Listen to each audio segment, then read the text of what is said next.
Το 1996 ήταν μια πολύ πετυχημένη χρονιά για σένα. Τι περιμένεις από το 1997? I expect to spend time with my daughter. How do you feel? Πώς αισθάνεσαι που είσαι μητέρα? Έχει αλλάξει ο τρόπος που βλέπεις τον κόσμο? Yes, because she's made me very happy.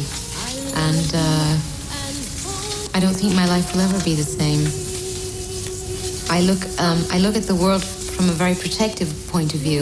I want to teach her things. I want to make sure she has a good life. And I feel very protective of her as well. Don't cry for me, Argentina. The truth is I never left you all through my wild days. Θα μπορούσες να ταυτίσεις την Εβίτα με τη Μαντόνα? Well,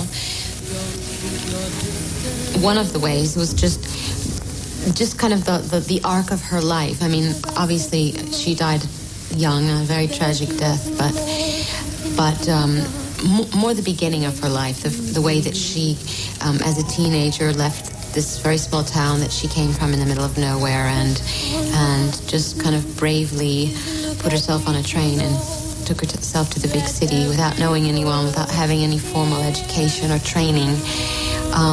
Made a life for herself and actually made quite an incredible life for herself, and I can relate to that.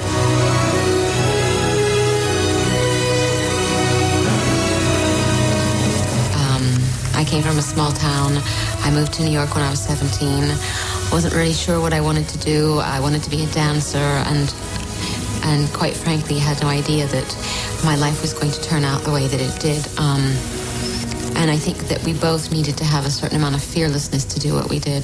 Πώς ένιωσες όταν πρωτοπήγες στην Αργεντινή και οι αντιδράσεις του κόσμου ήταν αρνητικές για τη συμμετοχή σου στην ταινία? It was upsetting in the beginning because I wasn't really sure who it was coming from. When we first arrived, there were slogans painted on the walls that said, Alan Parker, Antonio Banderas, Madonna, get out, go home, whatever. And of course that hurts. Anybody who would come into a country and see that painted on the wall would hurt. But then we figured out that it was only coming from a very small conservative group of people. They were hardcore Peronists, and they thought that we were going to make a film that was going to denigrate the image of Eva and Juan Perón. But once we convinced everyone that we were actually going to make a very respectful film, a lot of that stuff sort of died down. And as time went on, we actually felt very welcome there. Τελικά θέλω να ξέρω, η Εβίτα για σένα ήταν Αγία ή αμαρτωλή? Neither. She was in the middle.